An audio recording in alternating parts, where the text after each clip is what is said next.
E bora, vamos nessa.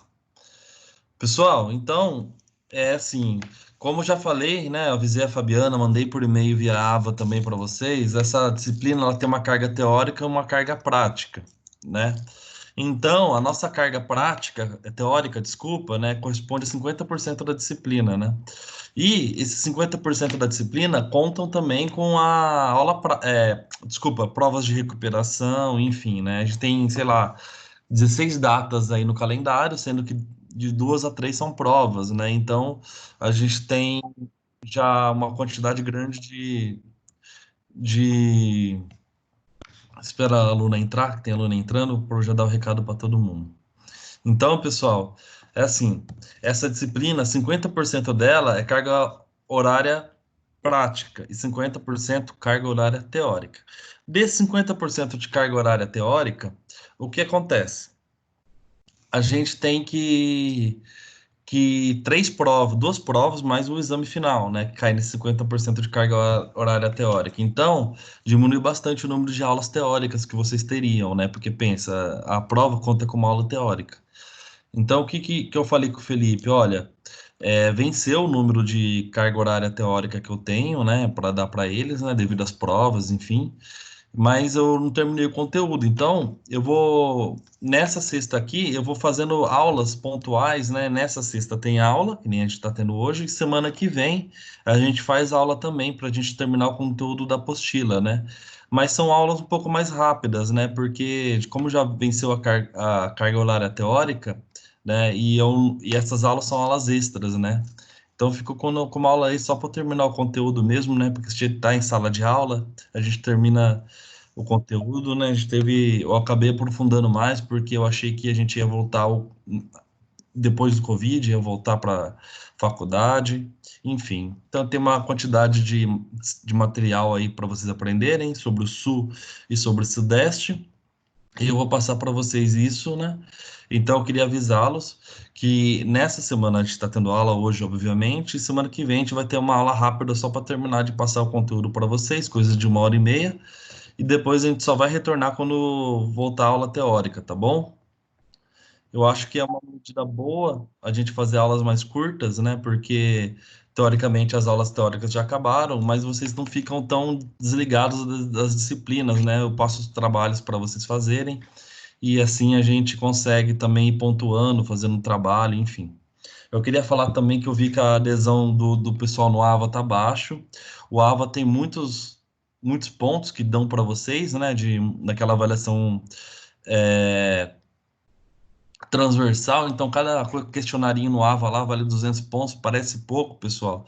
Mas ontem, semestre passado, teve 4 alunas que ficaram reprovadas por esse tipo de ponto. Tipo, faltou, sei lá, 100 pontos para ela passar. Então, assim, 4, 5 alunos, mais ou menos, que foram reprovados por falta de ponto na avaliação transversal. Então, peço que vocês façam todas as atividades do AVA e o desafio nota máxima, ele vai fechar daqui 3 semanas.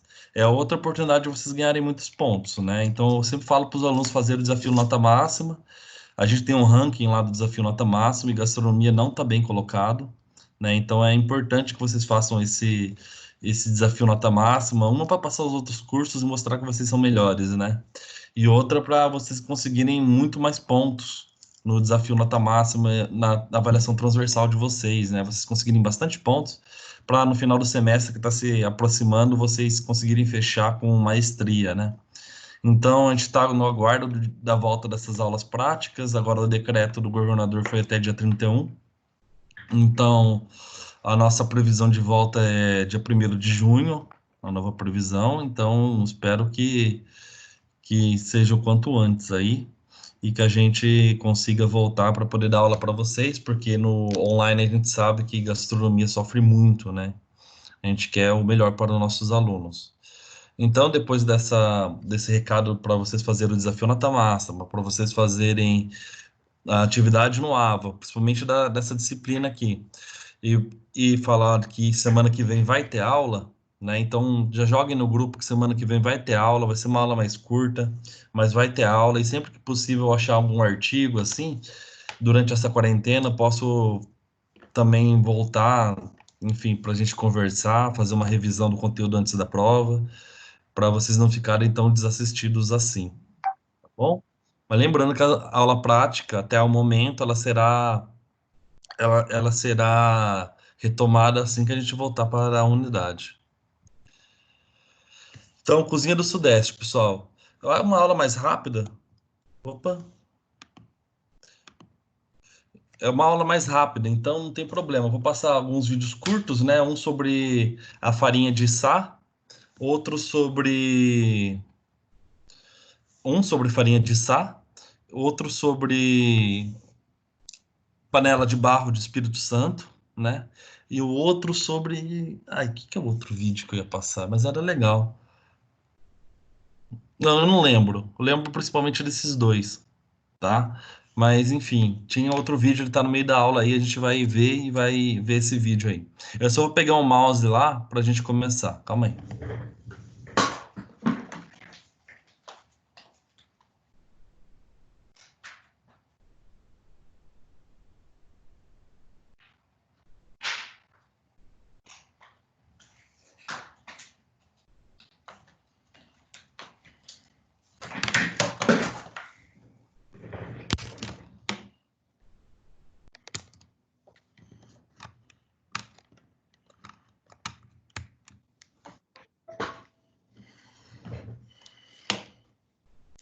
Boa, galera. Já tô com o meu mouse. Tinha esquecido do meu mouse. Então vamos lá. Minas Gerais, pessoal, São Paulo, Rio de Janeiro e Espírito Santo são os estados do Sudeste. Então, é, a gente sabe que o Sudeste ele é um estado mais rico do Brasil. É o estado que mais tem população, com o maior número de população, né? Ele tem uma população muito grande, porque tem os principais estados em relação à população do Brasil, né? Que é São Paulo, Minas Gerais, Rio de Janeiro. Enfim, são estados muito populosos, né? Então, uma região, né, muito grande do Brasil e muito importante, só que nem sempre ela foi a principal região do Brasil. Ela começou a ser a principal região do Brasil. Calma aí, deixa eu estar gravando aqui. Tá gravando. Ela começou a ser a principal região do Brasil, né? Agora em tempo, depois que ela conseguiu passar o Nordeste em importância, né? Porque antigamente era o Nordeste, né? Nos primeiros anos do Brasil, né? Até a capital mudar para o Rio de Janeiro, era o Nordeste, que era a principal região do Brasil. Então a gente vai fazer um breve contexto histórico e eu vou começar a falar aqui em relação à gastronomia. Talvez a aula acabe antes, pessoal, mas não se esqueçam que a gente vai dividir em partes aí essas aulas para sempre estar presente aqui junto de vocês, tá? Então vamos lá. São Paulo, Minas Gerais, Espírito Santo, Rio de Janeiro, né? São os estados do Sudeste. Como eu já falei, ele é essa região à esquerda aqui que a gente vê denominada aqui no mapa. Então, pessoal, a gastronomia da região Sudeste, ela é muito influenciada, a maioria dos estados, pelos índios, né, e pelos portugueses. Essa mistura e pelos escravos também, né, naquela região que teve um desembarque grande, tinha portos de escravos muito grande, então o negro africano também influenciou muito aí a nossa gastronomia, mas a gente denota uma maior influência dos índios, né, nos principais estados, né, tirando o Rio de Janeiro, que a maior influência é dos portugueses e de europeus. Os demais estados a gente pode cravar que os índios foram que tiveram uma maior influência, diferente do Nordeste, que a gente debateu muito o papel da culinária africana na culinária nordestina, mas aqui na região do Sudeste, quem realmente imperou a sua culinária foram os índios, tanto que eu estava conversando com o Danilo antes de começar a aula sobre a produção de panela de barro, né, panela de barro no Espírito Santo, né? Quem fazia essas panelas eram os índios, tá?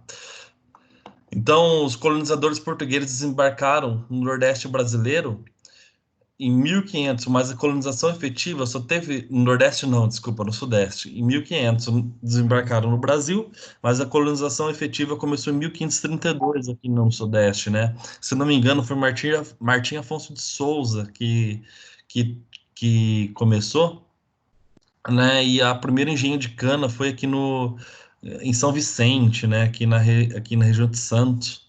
Então eles desembarcaram aqui também muito cedo, né? Só que mas logo eles levaram essa cana de açúcar para o Nordeste, né? Que não tem um desenvolvimento de cana de açúcar muito antes, né? Bem no início da nossa república, da nossa nação. O desenvolvimento da cana de açúcar veio depois, tá? Começou com a primeira fazenda de cana-de-açúcar foi aqui, só que depois eles levaram para o Nordeste porque se adaptou melhor ao clima e à região de lá, né? Até porque, pessoal, naquela época, né, não tinha o interior de São Paulo, né, que é uma região propícia para o cana-de-açúcar, não tinha essa região descoberta, né? Era só mata, mata fechada, né? Então, em 1532, nem São Paulo eu acho que existia ainda, né? Então é muito antigo mesmo, tá? Então aqui tem uma imagem, né? Eu gosto muito de trabalhar com imagens de museus, enfim, de aquarelas mesmo, né? Essa aqui ele mostra a interação dos europeus com os índios, né? Que são os principais povos que culturalmente, né? Povos que misturaram a sua cultura e nos propiciaram uma gastronomia interessante. Então, pessoal, os principais fatos do Sudeste, né? Eu peguei aqui só para uma curiosidade, né? Em cada século. Então, no século XVII, né? A produção açucareira, a produção açucareira vicentina não dá ao Sudeste a mesma prosperidade com o açúcar nordestino. O que eu quis dizer aqui? Desculpa se está pequeno aí, tá? Que em São Vicente a produção de açúcar.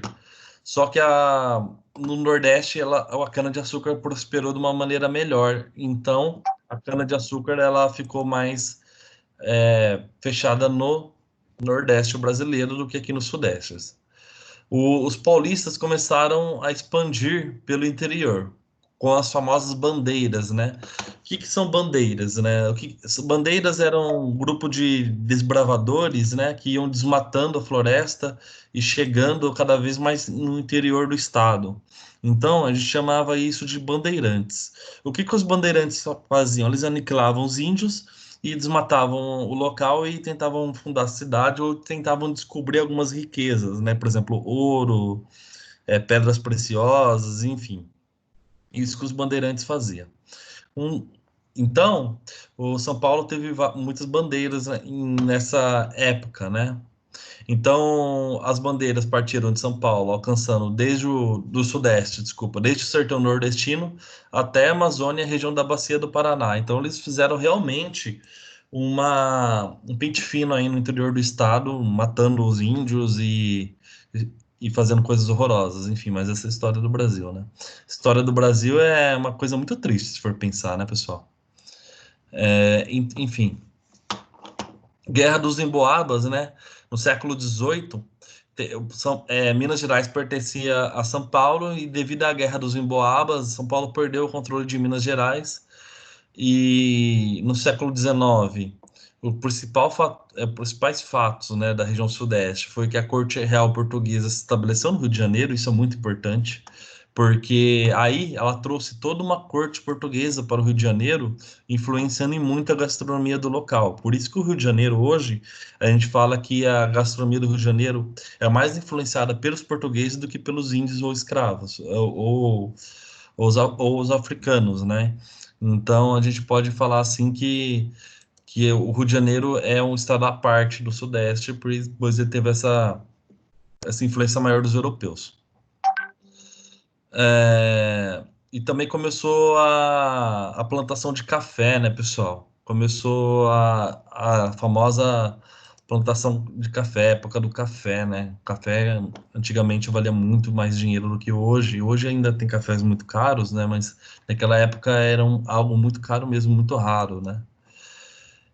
O... No século XX começou o grande ápice demográfico e econômico, né, e a grande urbanização. Então, o que aconteceu? Muitas pessoas do Nordeste ou de outras regiões, do interior de São Paulo mesmo, começaram a migrar para grandes cidades em volta das grandes capitais, né?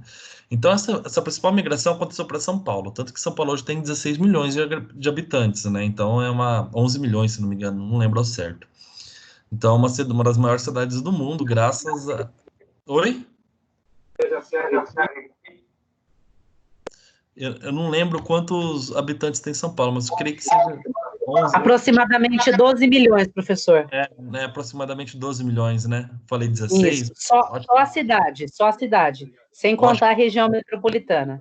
eu acho que 16 é com a região metropolitana. Isso, São mais 38 municípios que ficam em volta de São Paulo. é.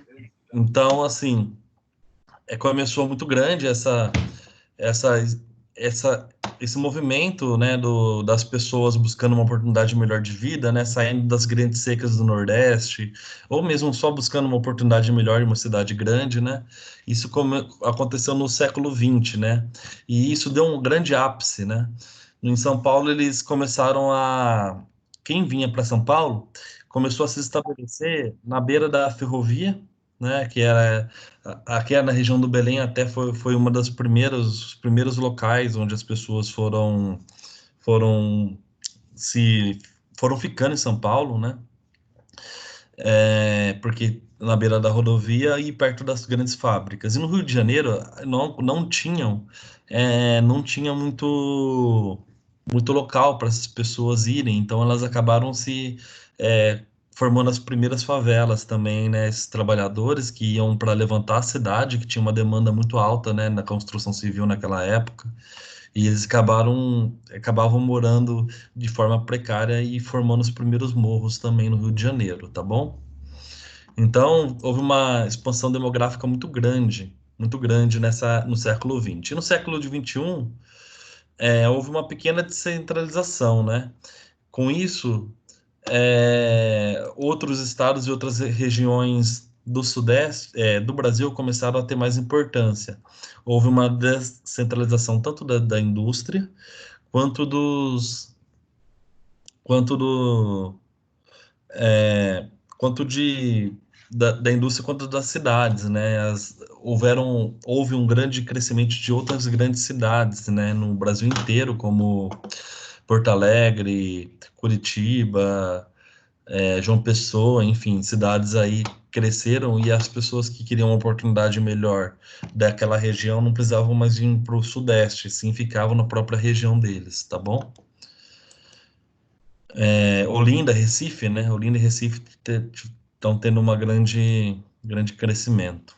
Ô, professor, Oi. eu gostaria de fazer um gancho, né? Porque é uma curiosidade que eu tenho. Por que já que está falando de Rio e São Paulo, né? Por que o feijão carioca é chamado de carioca, já que lá no Rio consome mais o feijão preto? Olha, eu não sei te responder essa questão. Até eu comecei a ler sobre feijões, só que eu achei que não coloquei na aula.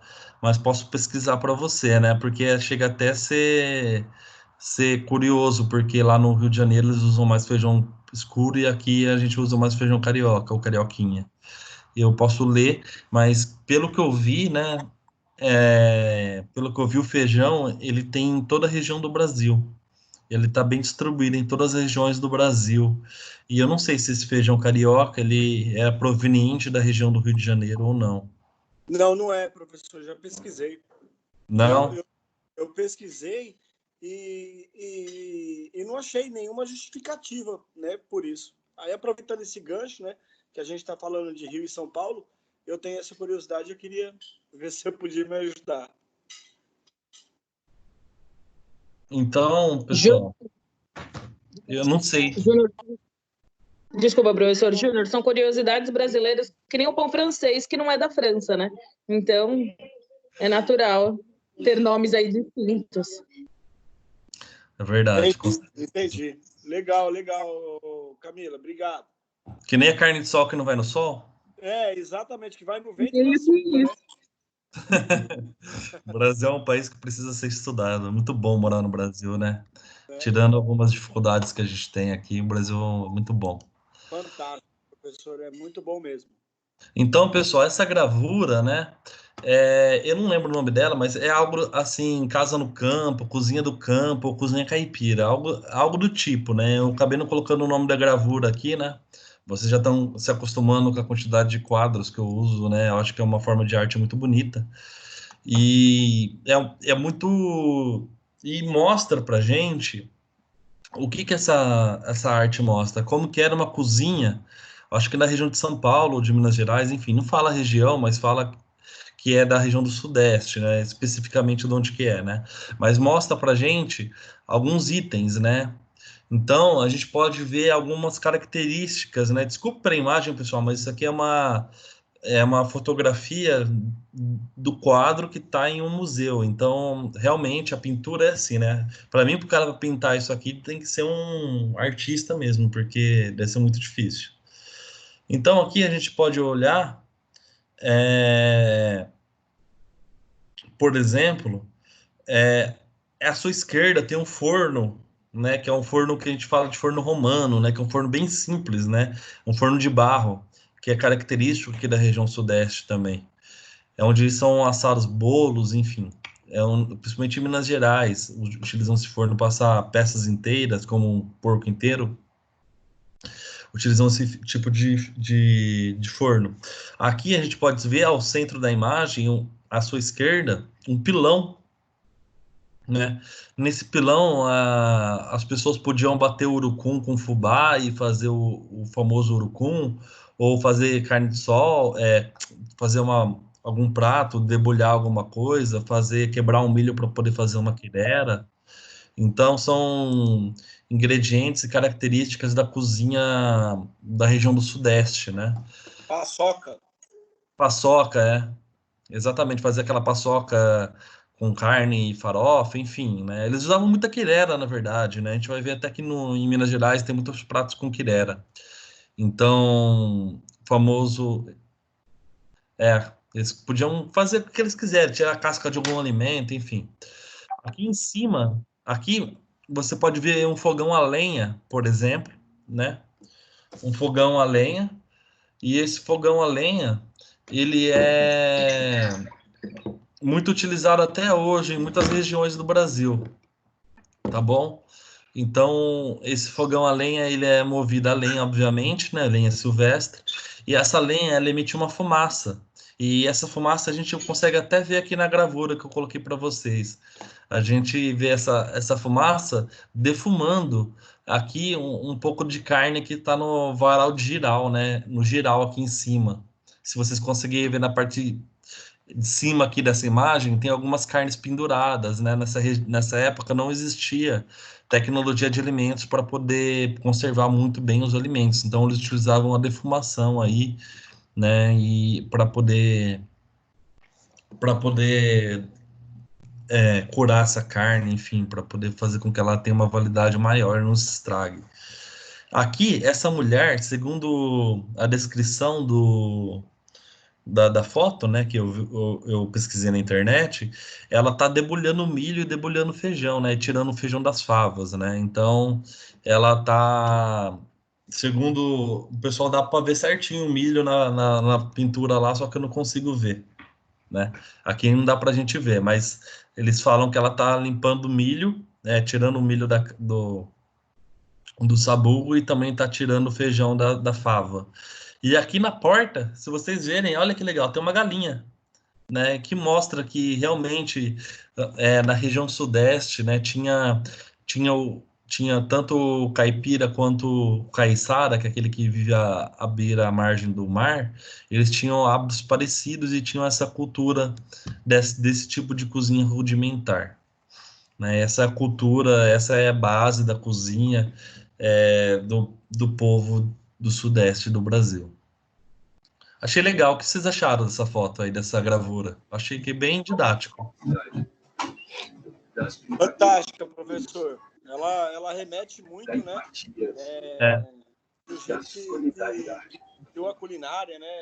No interior de São Paulo, principalmente, hoje, né? Exatamente. Claro.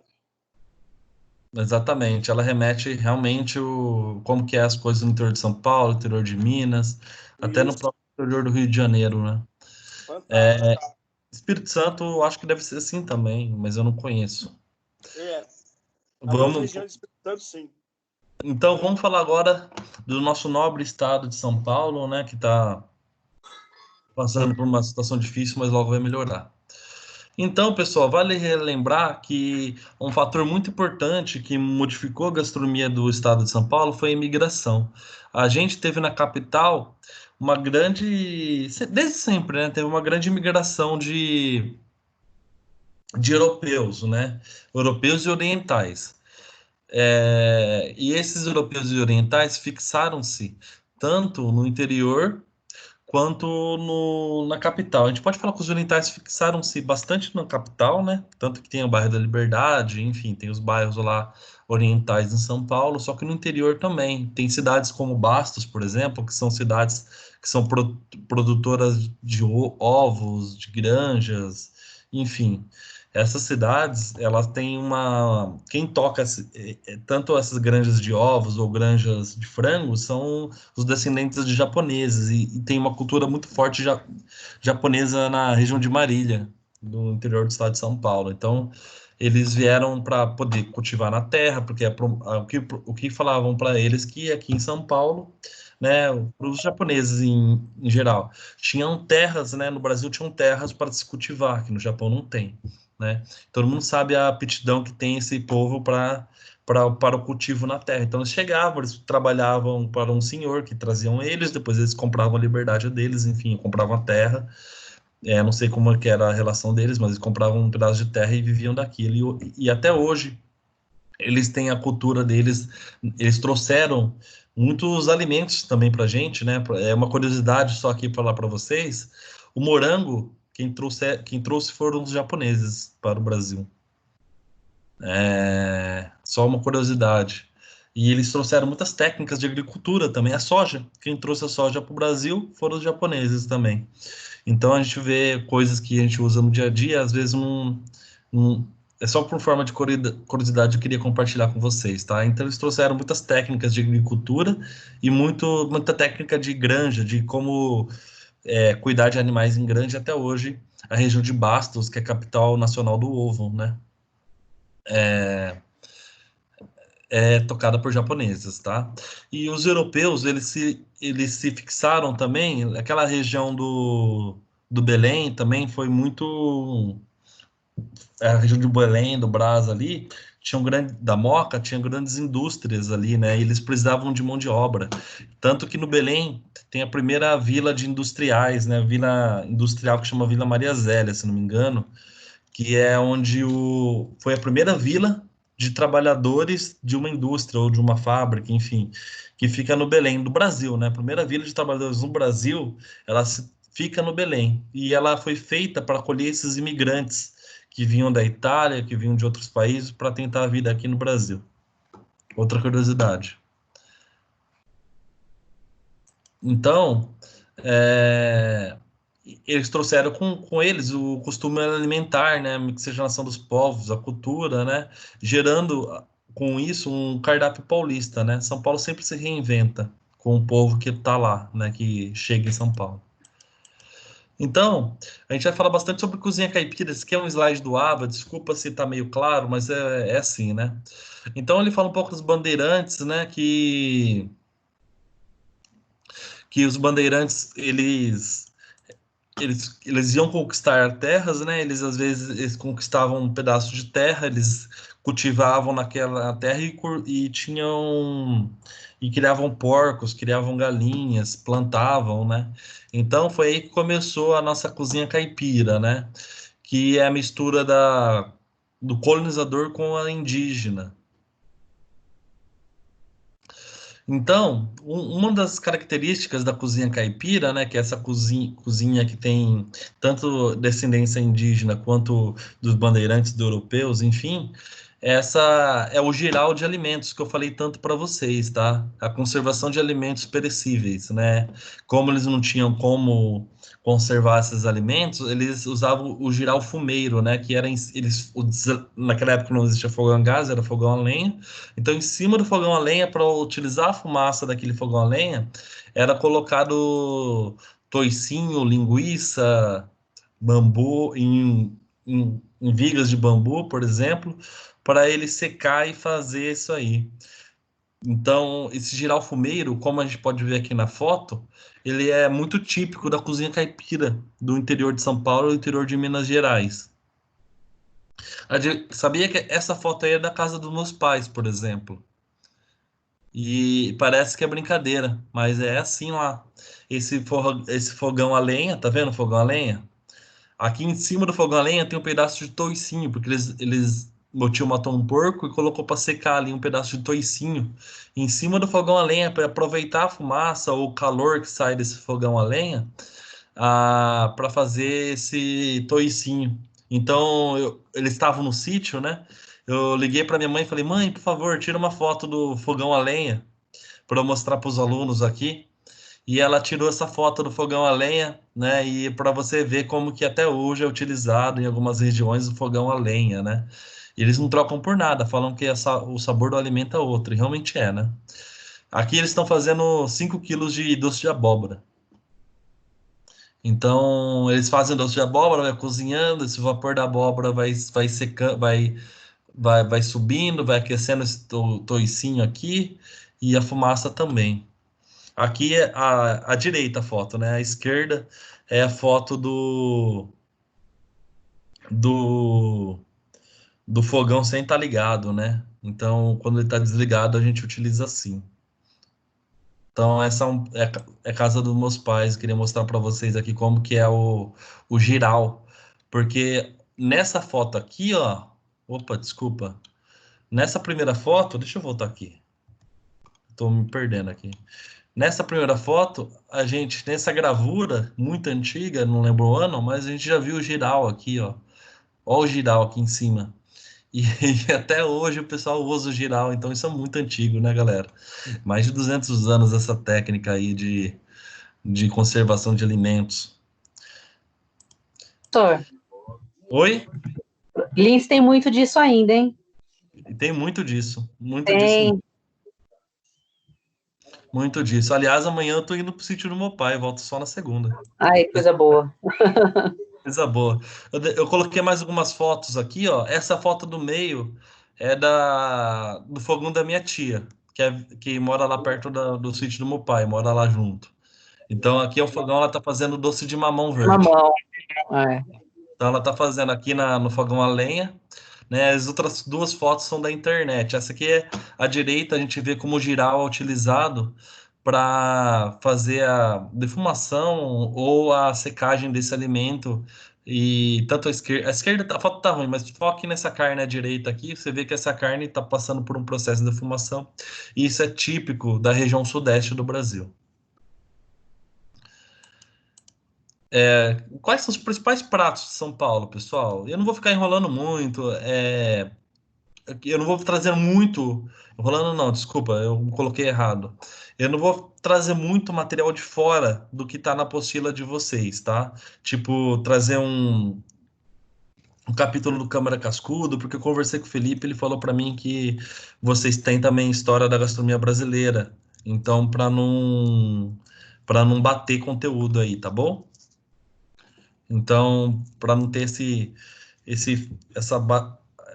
batendo conteúdo, né? Ele falou para eu conversei com o Felipe, eu falei que eu vou focar mais nos pratos, enfim, não tanto em história, tá? Então, eu vou direto ao ponto aqui, né? Então, quais são os principais pratos? Esses aqui são os principais pratos da cozinha paulista. Só que a cozinha paulista é tão variada que a gente pode falar mais 10 pratos aqui, né? Isso aqui pensando bastante na capital, né? Ó, o picadinho, eu acho que é bem típico de São Paulo, o picadinho, todo bar tem. E eu tô em Bauru, por exemplo, em Bauru eu não acho isso aqui para comer na rua. Tipo assim, eu quero um picadinho, é mais da capital mesmo, né? Bauru, né? Hoje eu vou puxar a sardinha para minha cidade, vou falar sobre o lanche Bauru, que também é um prato típico do estado. Sanduíche de mortadela, né? Não sei se ele é mais comercial ou se ele realmente é típico de São Paulo, mas todo mundo fala muito do sanduíche de mortadela do Mercadão de São Paulo. A pizza. Como que não pode ser típico da cidade de São Paulo, sendo que a cidade de São Paulo é o lugar no mundo que mais se come pizza.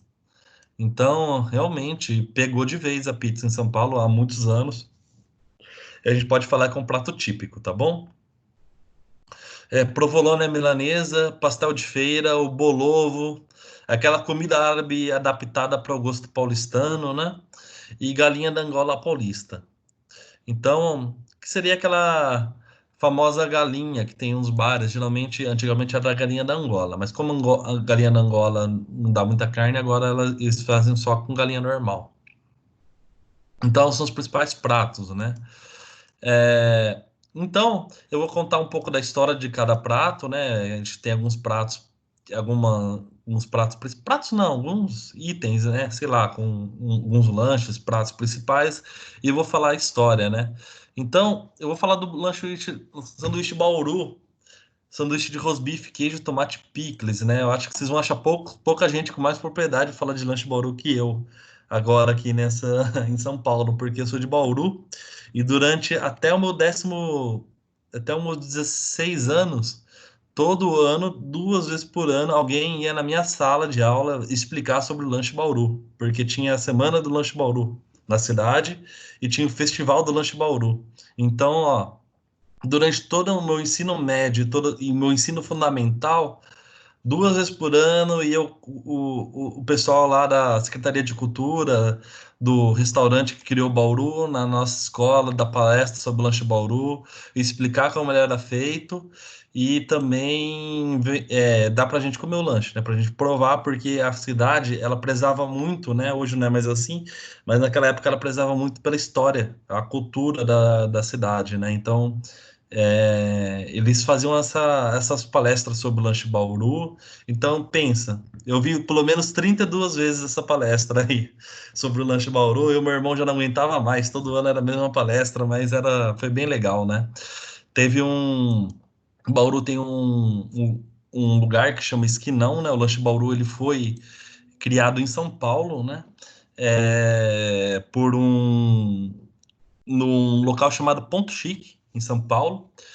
E o Lanche Bauru é patrimônio histórico da cidade, né? Ele é tombado pelo IPAM, assim como o acarajé é tombado pelo IPAM em Salvador, né?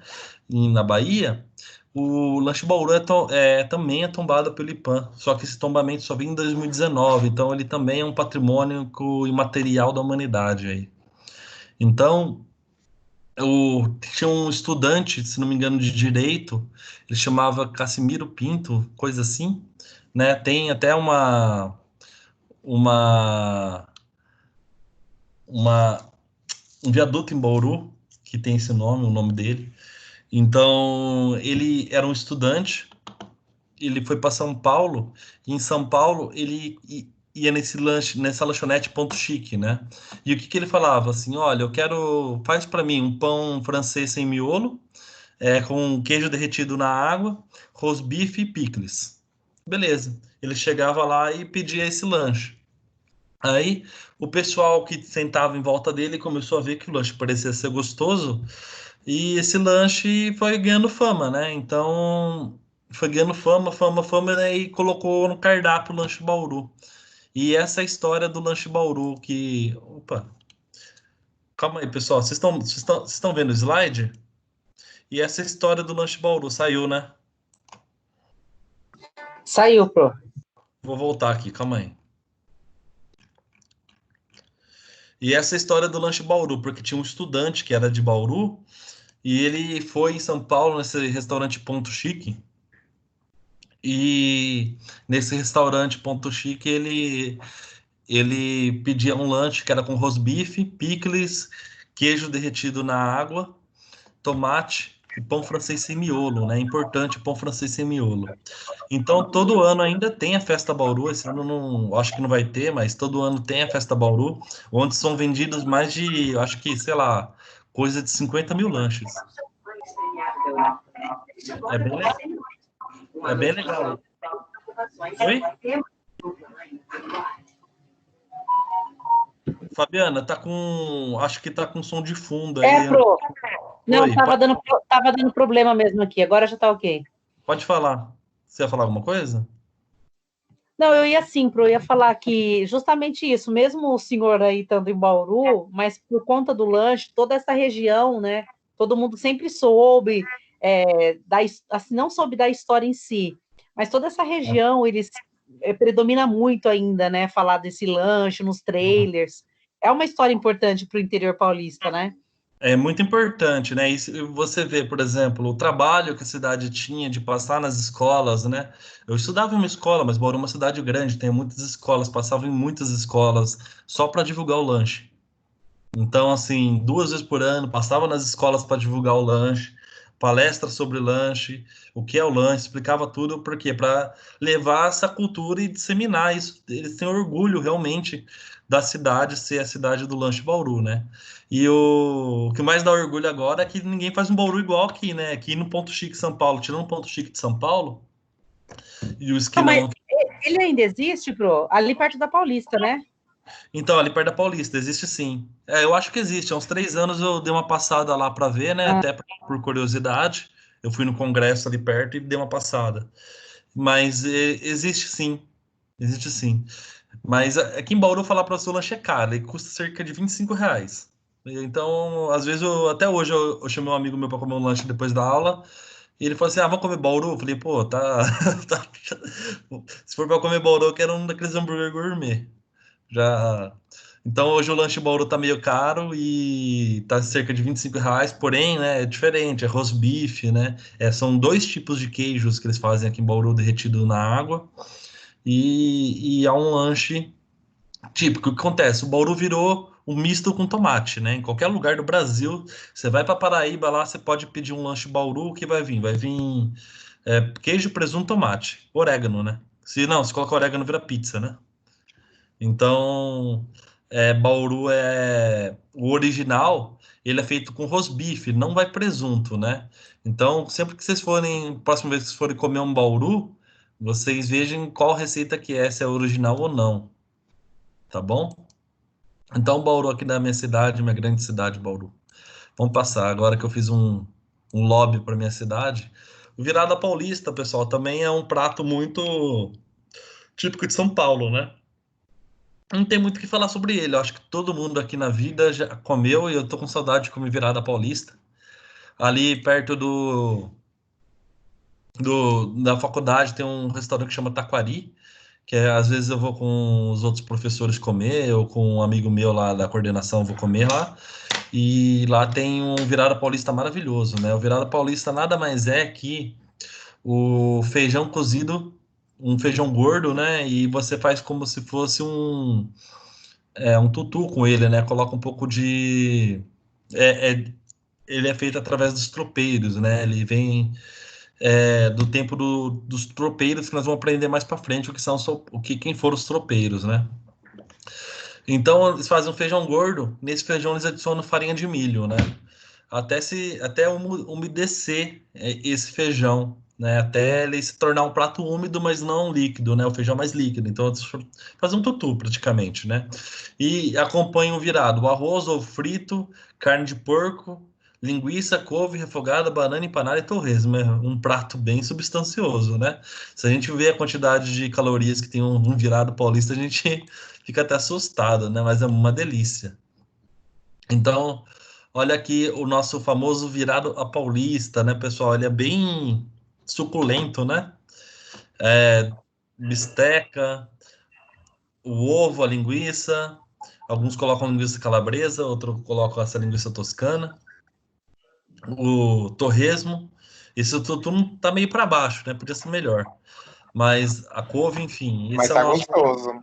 Tá gostoso, tá com cara de bom, né? Tá com cara de ser muito bom. Eu tô com saudade de comer coisas assim, né? Então, a primeira coisa que eu vou fazer quando voltar da quarentena é pedir um virada paulista com uma cerveja. Vai ser bom. Tá Então, certinho. Me convida. assim, pode ser. A gente pode marcar assim de comer um virada paulista. Então, ele é o nome já diz que é típico de São Paulo e é bem típico mesmo, né, pessoal? Mas não tem como a gente negar que qual que é o nome dessa couve refogada? Muitos chamam de couve mineira. Então, também é típico do Sudeste, porque se você pensar, o estado de São Paulo é um estado pequeno, então muitas das coisas que são típicas aqui de São Paulo também são típicas de Minas, então é típico do Sudeste mesmo, a couve e o tutu, tá bom? Outro muito clássico é o cuscuz à paulista, que é aquele cuscuz que geralmente é feito em forma, né? Então ela é feita com carne de frango, peixe, né? Geralmente sardinha ou atum, e vegetais e molho suculento. Depois você adiciona farinha de milho, vira como se fosse um bolo, né? É, Pode ser farinha de mandioca, também misturada com farinha de milho, enfim. É importante ter ovos cozidos, né? Eu acho que o que mais tipifica o cuscuz paulista são os ovos cozidos em volta dele, né? Como, por exemplo, nessa foto suculenta, a gente pode ver aqui, esses ovos cozidos em volta do cuscuz. Eu acho que isso é a coisa mais típica do cuscuz. É um prato típico de São Paulo também, né? A famosa comida de mãe, né? Minha mãe teve uma época que só fazia cuscuz. Era, acho que dia sim, dia não, ela fazia um cuscuz paulista. E acho que toda família aí faz um cuscuz paulista, tem uma boa receita de cuscuz, né? Acho que o segredo do cuscuz é o recheio, obviamente, e os temperos, né? Porque se você não temperar, não colocar tempero, as ervas aromáticas, no caso, ela vai ficar um pouco sem sabor. Então é muito importante colocar essas ervas aí no cuscuz, né? Então, outro prato típico de São Paulo é a farofa de sá, né? Eu lembro que meu pai falava para mim, ele fala assim, você come todas essas coisas aí, você tem vida boa. Quando eu era criança, eu tinha que caçar formiga para comer, então ele dá uma dramatizada aí, mas nada mais é do que a cultura, né, do povo do interior de São Paulo, né? De comer farofa de içá. O que que é o içá? O içá, ou tanajura, também conhecido como tanajura, é aquela formiga que na época do acasalamento, se não me engano, ela voa, aí ela tá bem grandona e o pessoal recolhe ela e frita na manteiga, né? Geralmente com acrescida faz uma farofa com ela frita na manteiga, né? Então, parece ser bem estranho, mas hoje ele está gourmetizado, né? O nosso Alex Atala, ele fez um lobby muito grande das formigas aí, se não me engano, foi ele mesmo, né? As formigas só são capturadas entre os meses de outubro e novembro, que é quando tem a voada delas, né? É quando ela tem a voada, né? Então o pessoal pega entre outubro e novembro. Só que só acontece essa captura, né? Depois do período, tem um período de seca. Então tem que chover para ter essa captura. Se você não chove, não tem formiga voando, não tem tanajura. Então não tem os içás, né? Precisa chover para ter o içá, né? Porque daí quando chove ele sai para, acho que é para reprodução, enfim. E, o pessoal colhe ele, né? É um costume indígena comer esse içá, né? Então, olha, aqui é a nossa formiga. E eles, se não me engano, utilizam só a parte de trás da formiga, só essa parte grandona aqui, tá bom? É, Na foto ficou bem legal, dá pra ver bastante bem essa formiga como que ela é, né? É uma formiga bem grandona, por sinal, é um costume indígena isso aqui. E eu tenho um vídeo, né, muito legal, eu acho que um vídeo muito bom, de 5 minutinhos, sobre. O outro vídeo é do peixe azul marinho, né? Sobre o. Eu falei que tinha 3 vídeos, né? O outro é sobre peixe azul marinho. Sobre o içá. Então vamos ver um vídeo rápido sobre o içá aqui, né? Para a gente poder depois.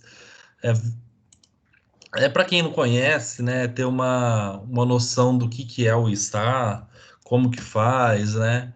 Tem um contato inicial aí, porque às vezes a gente conhece, mas outras pessoas nunca tiveram contato, e para eles é uma curiosidade isso.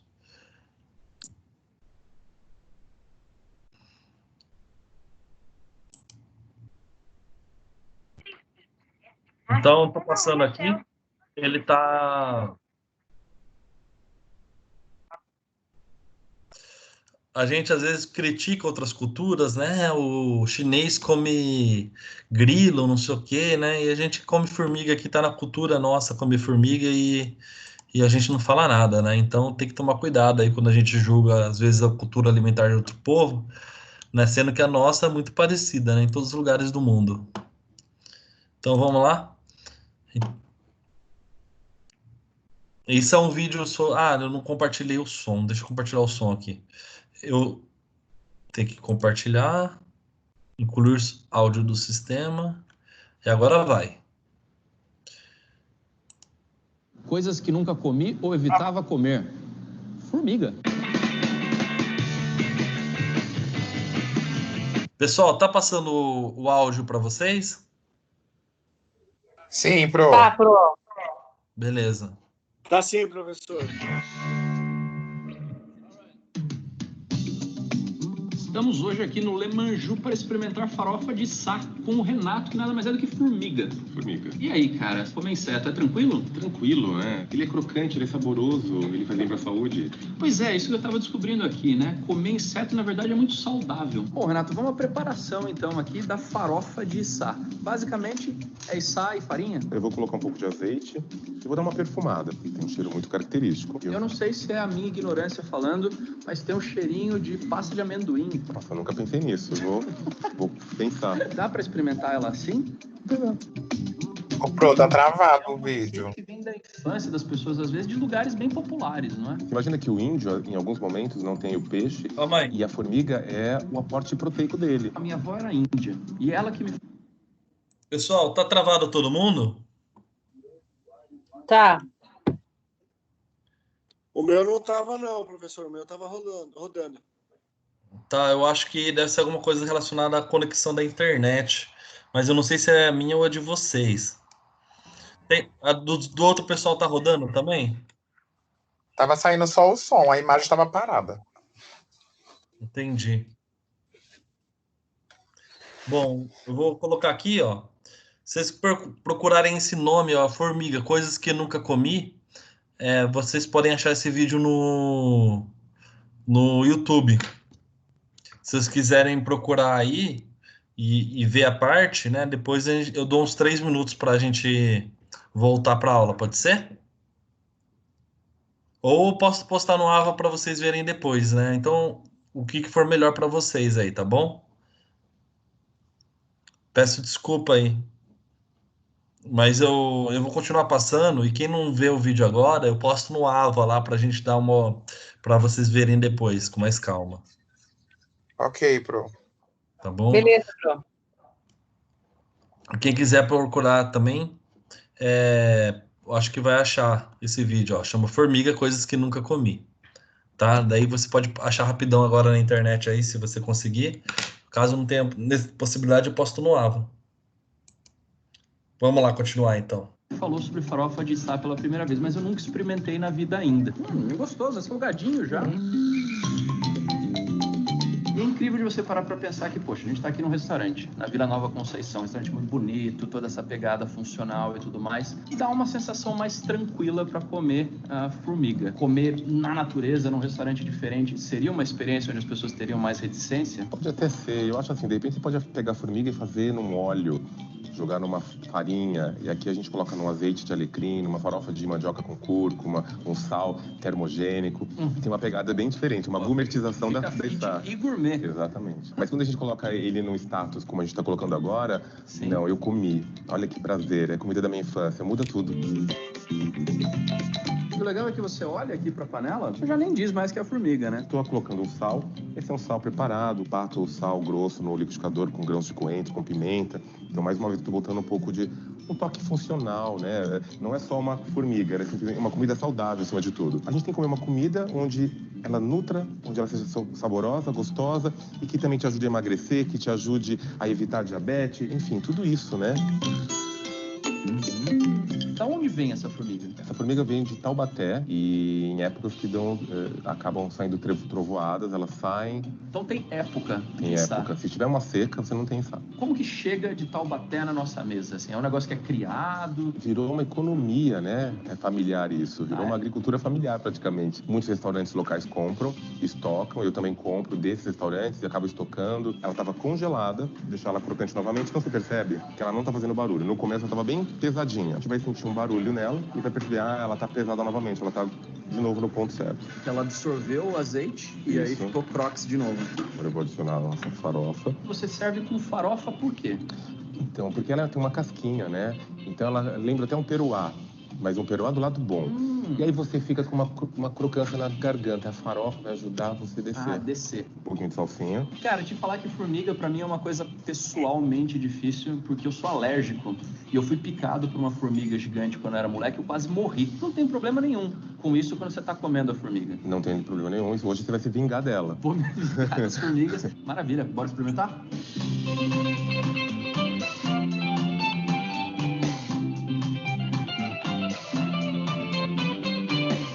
Chegou a hora da verdade e a hora da vingança, de eu me vingar da formiga que quase me matou quando eu era criança. Vamos ver se é isso mesmo.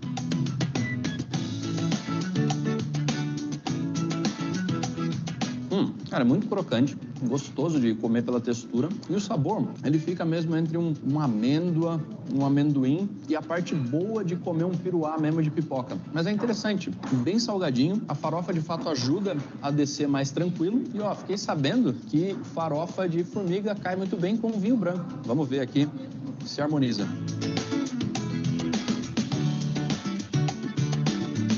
É muito gostoso. Até eu que não sei tomar vinho, funcionou bem pra caramba. Tá aí, cara, inseto. Eu tenho certeza que nunca na sua vida você pensou em comer isso. Mas acredite se quiser, de todos os pratos que a gente já fez nessa série, acho que esse é o com gosto mais tranquilo, que você vai comer como se fosse um salgadinho, nem vai perceber que é uma coisa diferente. E você, formiga, que quase me matou quando eu era criança, você vacilou, mas tudo bem, porque isso era uma delícia. Só que algumas pessoas no Brasil... É muito complicado. Por exemplo, tem pessoas que comeram broto de palma. Então elas têm vergonha de falar, eu comi broto de palma. Porque é um isso... negócio que aparece na televisão. Muita fome, estão comendo palma. Exatamente. Pessoal, eu acho que quem também só ouviu o áudio, eu acho que também aproveitou. Porque eu acho que foi bem legal o vídeo. Só para mostrar como que é o nosso famoso içá. Pessoal, vocês estão vendo o vídeo agora à parte ou posso continuar a aula? Por mim, pode continuar. Pode continuar? Maravilha. Então, esse é o famoso içá, pessoal. O içá é muito famoso no interior de São Paulo aí. É típico indígena, né? Típico dos índios. E a gente absorve essa cultura aí até hoje. Outra cozinha que tem em São Paulo é a cozinha caiçara. A cozinha caiçara é muito rica e muito gostosa, né? E às vezes até negligenciada. Até falei pro pessoal do TCC, um tema bom seria fazer sobre comida de São Paulo, né? Fazer a gastronomia caiçara. Eles iam gostar, mas eles não quiseram. A gastronomia caiçara, ela é muito rica. Por quê? Porque tem toda essa cultura que tem do caipira, mas mais adicionado os frutos do mar e os peixes, né? Então a cozinha caiçara era mais focada em peixes e frutos do mar, né? Mas quem são os caiçaras? Os caiçaras são os descendentes de indígenas que moram à beira do mar, ou qualquer pessoa mais simples que mora à beira do mar, assim, e que mantém as tradições antigas de pesca e de cozinha. Eles são considerados caiçaras, são chamados caiçaras, né? E são as pessoas que moram à beira do mar e ao pé da Serra do Mar. Eles utilizam muito banana, palmito e peixes em sua gastronomia, né?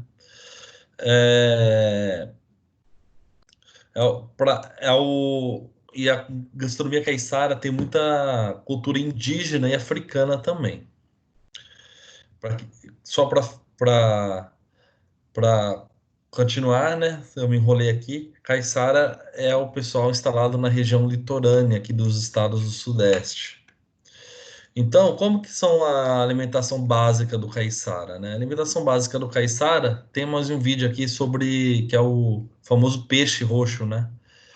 Então, a base do caiçara é porco, frango, só que também tem toda essa parte caipira, mas tem a parte, como ele mora à beira-mar, né? Tem toda a parte caipira, porém em menor quantidade. A gente pode falar que o principal alimento deles são os frutos do mar, né? Um dos principais alimentos que também são típicos da cultura caiçara é a famosa carne na lata, né? Carne na lata ou carne de porco, que é utilizada para a carne de porco que é utilizada para conservação, né? Esse método de conservação por gordura, né? Ele é utilizado tanto em Minas Gerais quanto em São Paulo, no Rio de Janeiro, enfim. Mas eu acabei colocando aqui na cozinha caiçara porque eles também utilizam bastante, né? O que que é carne na lata? Carne na lata nada mais é do que você, ao matar o porco, né? Você retira o excesso de gordura dele, derrete numa panela junto com a carne. Aí você frita essa carne do porco, né, na própria gordura dele e depois que você termina de fritar, você desliga o fogo e deixa essa carne submersa na gordura. Muitas pessoas chamam isso de carne na lata, né? Porco na lata. Então, ele é um método que utiliza essa banha de porco aqui para poder conservar essa carne. Então, essa carne fica lá muito tempo, meses até ela ser utilizada, né? E o que o caiçara ou o caipira faz? Ele utiliza essa gordura do porco aqui, saborosa, para fazer a comida e de mistura eles pegam um pedacinho desse porco aqui, esquentam ou fritam, enfim, esquentam esse porco e comem. Então é assim que eles fazem para poder viver a vida deles, né? Poder conservar esse alimento aí. Então, vocês já comeram carne assim, pessoal? Isso também é bem típico em toda a região do Brasil, né? Não só aqui em São Paulo, não só no Sudeste. Qualquer lugar do Brasil que não tenha o sertão do Nordeste, por exemplo, tem certeza que às vezes eles também recorrem a essa técnica de conservação de alimentos. Mas é mais comum aqui na região do Sudeste, né? A famosa carne na lata. Hoje tá um absurdo. Você vai comprar, tem já essa carne industrializada, você vai comprar e você paga um absurdo de caro, né? Não é barato, não. Eu lembro quando eu era criança, minha avó fazia essa carne, só que daí ela tirava o torresminho para mim e pro meu irmão. Então, lá na minha avó ainda tem esse tipo de alimento assim também. Então, muito comum isso. Outro alimento muito comum que tem na gastronomia caiçara, né, é o peixe azul marinho. O que que é o peixe azul marinho, né? É um peixe, né, que é feito com a banana verde, com panela de ferro e com badejo ou garoupa, né? Então, como que funciona isso, né? Eu vou passar um vídeo para vocês ver, mas geralmente vocês cortam a banana verde e essa banana verde você coloca ela para cozinhar, né, com o molho, junto com o peixe, e depois você adiciona o peixe. Só que essa banana verde, ela solta ela tem uma reação química que acontece quando ela entra em contato com a panela de ferro, que ela fica azul, né? Então, e esse peixe é servido com a banana cozida e farinha de mandioca, né? E esse peixe ele fica azul e fica um aspecto bem legal. Olha que legal o peixe, né? Então, que é o peixe azul marinho, é um prato típico do litoral aqui da cidade de São Paulo, do estado de São Paulo, principalmente de Ubatuba. Aquela região ele também é patrimônio histórico e material da humanidade, né? Ele também foi tombado para aquela região. Naquela região tem ótimos restaurantes, por sinal, né? Só Aquela... de Caraguá Não, também. Caraguá também, ali do lado, todo o litoral de São Paulo aqui, Rio de Janeiro também, mas aquela região, Ubatuba, Caraguá faz divisa com Ubatuba, né? São bem próximos. Caraguá faz divisa com Ubatuba e São Sebastião. Então aquela região tem esse peixe azul marinho. Isso. Aquela região tem uma gastronomia muito rica mesmo. E Ubatuba tem um moinho de farinha de mandioca, professor, que é totalmente arcaico, igual antigamente. Para funcionar depende da água, sabe? A água que moe, que faz todo o processo. Não tem nada elétrico, é tudo com a força da água. É fantástico lá. O nome é Casa da Farinha, em Ubatuba. Legal. Legal, é bom saber. Ubatuba realmente tem algumas ruínas muito antigas lá que dá para visitar também. É um lugar maravilhoso, no litoral de São Paulo. E lá tem ótimos restaurantes, pessoal. Eu fui num restaurante que eu acho que chama Recanto dos Pássaros lá. Não é cara a comida, é bem barato. Não é bem barato, comparado com São Paulo é barato, mas é um preço bom que dá para comer bastante. Então, e a comida é maravilhosa. Lá em Ubatuba tem bons restaurantes, viu? Eu fui uma vez para Ubatuba só. E eu tava querendo voltar também. Vamos ver se Ô, consigo. professor, em Caraguá também tem bons restaurantes, viu? Caraguá também, naquela região é boa. Você estava defendendo a sua terra e eu estou defendendo a minha. Então, Caraguá também é boa. Caraguá onde tem lá o pescado é bem forte também lá, o mercado de Isso, o mercado de peixe lá é muito bom, lá de Caraguá. Muito bom pescado, mesmo. o mercado de peixe, né? Isso. Então, na verdade, esse restaurante Recanto dos Pássaros fica na divisa com Caraguá ali. Aí eu sei onde que é, professor, o restaurante que o senhor está falando. Ah, bom. Tem um vídeo aqui, então, que eu deixei pra gente. Opa. Aqui é da farinha. E aqui é o nosso vídeo da. Acho que já está aberto. Deixa eu tirar aqui. Eu vou compartilhar agora o vídeo da nossa famosa peixe azul marinho, da receita do peixe azul marinho. O que é a receita do peixe azul marinho, pessoal? A banana verde, quando ela entra em contato com o ferro, ocorre uma reação química e deixa ele azul, né? E fica num aspecto muito, mas muito bonito, né? Então, um peixe assim que os caiçaras. Ô, Júnior, o que é? Explica como que é a vida do caiçara aí. Você consegue explicar pra gente? Você que tem mais contato? Mas o que o senhor queria saber, professor? Eles vivem geralmente da pesca, são pessoas muito simples. Como que é a vida do caiçara? Olha, é assim, ali no litoral norte, né, na região de Ubatuba e Caraguá, hoje em dia as coisas estão mais modernas, né? Mas ainda existe muitas tribos, né? Pessoas que vivem afastadas. Eu vou dar alguns, Ilhas, né? eu vou dar alguns exemplos. Existe uma praia chamada Caçandoca.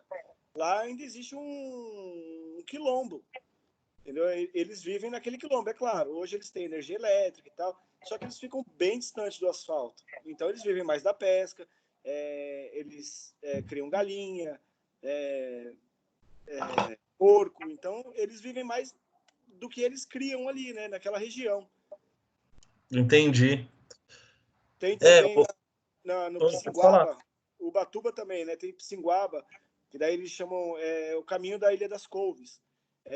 Tem um bairro chamado Pissinguaba e eles é um vilarejo de pescadores. Então eles vivem do que eles têm ali, né? Mesmo esquema, galinha, peixe. Então eles vivem daquilo e procuram viver buscar o mínimo possível da civilização, né? Entendi. Isso aí. Eu acho que eu agradeço aí sua participação. Acho que foi muito bom para nossa aula. E, Obrigado. e lá na região de Caraguá, Ubatuba, enfim, essa região litoral São Sebastião, tem muitas ilhas onde tem moradores, Sim. pescadores, enfim.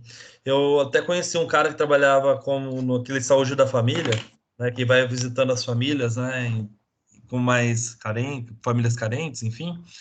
Ele trabalhava viajando, visitando essas pessoas que moram, os caiçaras que moram nas pequenas ilhas ali da região de Ubatuba, Caraguatatuba, enfim, os quilombos. Ele falou que tem muito, mas muitos quilombos que ainda realmente quilombos e pessoas que moram em ilhas lá, que ainda mantêm a cultura Sim. de antes. Existe muitos lugares ali, professor, naquela região, que se você quiser se desligar do mundo, né, e passar dias assim, desligado do mundo, Existem muitos lugares ali que você consegue fazer isso. Ah, legal. Bom saber. É bem bacana. Bom saber. A Caraguatatuba eu nunca fui, mas eu já passei por Caraguatatuba. Eu devia ter ido quando eu era criança. Agora eu acho que eu vou colocar no meu roteiro aí. Coloca e depois me procura que eu tenho um esqueminha legal lá, professor. Maravilha, sempre é bom. Isso sempre é bom. Vou continuar a aula aqui. Agora que a gente aprendeu um pouco sobre o litoral norte, né, sobre a cultura do caiçara. Isso é importante, né, pessoal? Vocês entenderam como a cultura do povo, né, a cultura do povo, como aquilo muda a gastronomia, a vivência das pessoas muda, como ela se relaciona com o alimento, muda quando ela relaciona com a gastronomia, né? Eu acho que essas pessoas mais simples, que os caiçaras, os caipiras, né, eles têm uma relação com a comida muito melhor do que a gente tem, porque hoje a gente come muita porcaria mesmo, muita coisa industrializada, muita coisa sem sabor, né? E às vezes uma pessoa mais simples, né? Come um arroz, feijão com ovo, só que esse arroz, feijão com ovo que ela come é 10 vezes mais saboroso do que o que a gente come aqui. Então a gente tem que entender todo esse processo aí e tentar adaptar o que tem de melhor nessas culturas. Agora, eu vou passar mais um vídeo. Vídeo curto, pessoal. Por que eu passo vídeo, pessoal? O vídeo é uma técnica que eu utilizo agora que as aulas estão sendo online para dar uma diversificada e não ficar tão maçante para vocês, tá? Tá passando, eu vou passar o vídeo aqui, vocês vejam se está passando o áudio, por favor. Tá passando a musiquinha do vídeo? Tá passando o áudio do vídeo? Tá sim, Pro. E Tá sim, professor. o vídeo também. Tá Também. ok. Maravilha, então. Vamos nessa, que esse vídeo é muito bom. Vai dar água na boca, hein? Vai dar água na boca.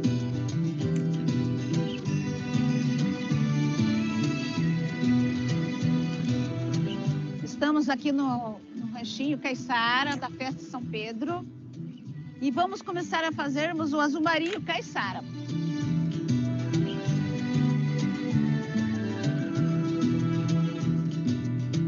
O mar vagueia em maresias,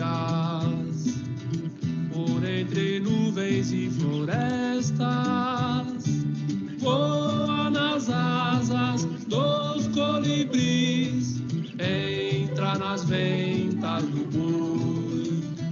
Primeiro nós vamos cascarmos as bananas. Esse azumarinho que eu vou fazer é o tradicional azumarinho da minha avó. Na nossa infância, o azumarinho era o alimento nosso. E o azumarinho de hoje em dia, o estilo de fazer é o mesmo. Só que tem o tomate, desses tomates comprados, né? Tem a salsinha, tem a cebolinha, tem a outra cebola. Agora a gente lava as bananas e coloca para cozinhar com o coentro, que é o verdadeiro coentro para o azumarinho. Sem esse coentro, o azumarinho não tem gosto. A gente tem que cortar o coentro com pedaços grandes. Adentra aos ouvidos do boi, são conversas. Agora a água está fervendo, vamos colocarmos a banana. O destino, quem sabe, o caminho a levar. Depois que a gente coloca as bananas na panela que a água está fervendo, colocamos o coentro. Agora nós vamos colocar os tomatinhos. Esse tomate chama tomate de peixe, porque na época da minha avó não existia aqueles tomate grande, só tinha esses que era da roça, da própria roça, então chama tomatinho de peixe. Agora nós deixamos a banana cozinhar. A banana é molinha, ela cozinha acho que uns 10 minutos ela já está cozida, porque a água está fervendo e a banana é mole, ela cozinha rapidinho. Vai seguir o seu destino, o seu sonho é ver o mar, o seu sonho. Estou esperando a banana ficar um pouco mais mole, porque ela está um pouco dura ainda, para colocar o peixe, porque aí cozinha os dois juntos, porque o peixe cozinha rápido e a banana demora um pouco, né? Então não pode colocar com ela muito dura.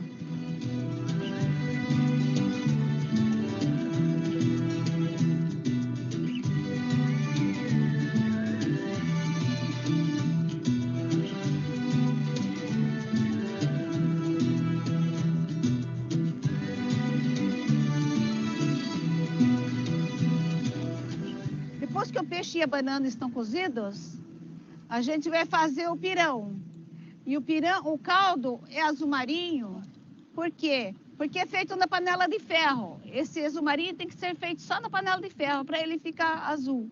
Agora nós vamos fazer o pirão. Na época da minha avó, o nosso pirão era feito no prato. Então vamos amassar a banana. A banana está bem molinha. Ela está escura por fora, mas por dentro ela está amarelinha. Está escura porque o caldo está escuro. A gente coloca a farinha. A farinha para fazer esse pirão tem que ser a farinha da própria roça, porque a farinha é pura. E o caldo fervendo. Para que aquele caldo fique bem escaldadinho, para não ficar uma sopa branca. Agora a gente amassa amassadinho com a farinha. Na nossa época, nós não comíamos o azul marinho com arroz, não. Era só o azul marinho. Era só o prato do pirão. Agora a gente faz em outros lugares assim, pode ser acompanhado com arroz. Coloca o peixe no prato e é servido com limão cravo, que era plantado no nosso quintal. Esse é o prato típico caiçara, que a gente se alimentava muito bem e eu tenho muito orgulho.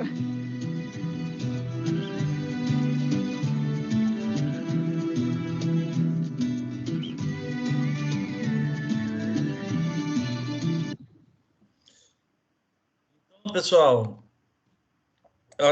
muito legal, né? A moça falando sobre o prato azul marinho, né? E como isso é importante na vida dela. Enfim, um prato muito legal. Eu já vi ele, mas eu nunca tive oportunidade de comer, né? Eu vi uma vez, um amigo meu fazendo, só que eu não comi. Mas parece ser uma coisa muito boa. Você já comeu, Júnior, esse prato azul marinho? Já sim, professor. Eu já comi ele, né? Feito por caiçaras. Eu comi ele em 2 lugares. Eu comi ele na Caçandoca e o outro lugar que eu comi ele foi lá em Paraty, num lugar chamado Ponta Negra. E eu também já tive a curiosidade, tipo, modificar ele um pouco e eu fazer em casa também. E legal, parece bem gostoso, né? Enfim. Ele é bom, ele tem um gosto bem rústico, né? Ele é um prato bem rústico, né? Ele sendo feito de forma caiçara mesmo, ele é um prato rústico, né? Mas é gostoso, é bom. Tá. Legal. Legal, que bom saber que você fez você teve essa oportunidade aí de provar esse prato e parece bem legal e é bem da sua cultura mesmo, né? Bem bonito esse prato, por sinal. Vamos agora continuar aqui. Vamos falar sobre Minas Gerais, né? Minas Gerais, então nós vamos falar sobre os pratos de Minas. Eu vou dar uma acelerada agora, que tem muita coisa legal aqui para a gente ver, né? Então, quais são os principais pratos de Minas Gerais, né, pessoal? Minas Gerais tem uma das gastronomias mais famosas do Brasil, né? É conhecido por ser um estado com uma cultura gastronômica muito boa, muito rica, né? Com bons pratos, né? Uma comida farta, enfim. Vamos ver o que nos espera. Então, pessoal, antes da gente entender o contexto da gastronomia de Minas Gerais, a gente tem que entender a história um pouco de Minas Gerais. Minas Gerais sempre foi, até o próprio nome do estado fala, Minas Gerais, ou seja, Minas de produção de ouro, produção de diamantes, enfim, minas de riquezas. Então, por ter sempre a parte da mineração, esse estado, às vezes, ele não produzia tudo o que ele consumia. Então, muita coisa do que ele consumia, muitos alimentos, precisavam chegar por meio de mulas, né? Como se fossem os caminhões, né, daquela época, eram essas tropas de mulas, né? Essas tropas de mulas, quem conduzia essas tropas de mulas, trazendo tudo que era necessário para as pessoas trabalharem na mineração, né? Porque quem trabalha em mineração é um trabalho, eles não focavam em produzir alimentos naquela região de Minas Gerais. Eles focavam só em mineração, principalmente ouro. Então, o tropeiro nada mais é que o cara que conduzia essas mulas durante uma certa distância entre uma cidade e outra, trazendo equipamentos, trazendo alimentos, principalmente alimentos, né? Para as pessoas que estavam trabalhando nas minas, né? Para as pessoas que ficavam em Minas Gerais trabalhando nas minas. Então, os tropeiros, eles traziam os alimentos para essas pessoas, alimentar essas pessoas, né? É como se fossem os caminhões de antigamente, né? Eles sempre traziam no lombo das mulas, né? Aqui é mais uma... Eu não sei se é algo atual ou não, mas eu achei muito bonita essa pintura e coloquei aqui para vocês também. Que explica muito bem o que eram os tropeiros, né? O tropeiro nada mais é que esse senhor aqui que fica em cima das mulas, conduzindo as demais mulas, né, cheio de equipamentos e suprimentos para as pessoas de Minas Gerais, né? Então, na fase de mineração de pedras e metais preciosos, né, Minas Gerais cresceu muito rápido em termos populacionais, tinha muita população. E o tropeiro, que é o condutor de tropa, né, da tropa das mulas, né, é o pessoal que trazia as comitivas de mulas e cavalos entre as regiões produtoras de alimentos para Minas Gerais, né? Não só para Minas, para o Brasil inteiro, né? Então eles traziam os alimentos, transportavam os alimentos entre uma cidade e outra. Mas esse tipo de transporte do tropeiro ficou muito famoso em Minas Gerais pela necessidade deles terem muito alimento naquele local. Né? Então aqui é uma gravura também, é chamado Tropeiro de Minas, né? Um exemplo de como era esse homem daquela época, né? Bem caipira mesmo, tropeiro de Minas. E hoje existe arroz tropeiro, feijão tropeiro, enfim, uma cultura que realmente ficou aí no nosso país. Então, esse tropeiro, né? Ele vai ser mais importante mais para frente. A gente vai voltar falando dele. Então, ele é uma das características da cozinha de Minas Gerais, né? Ele trouxe muita cultura e muitos ganhos para a cozinha de Minas Gerais, cozinha mineira, né?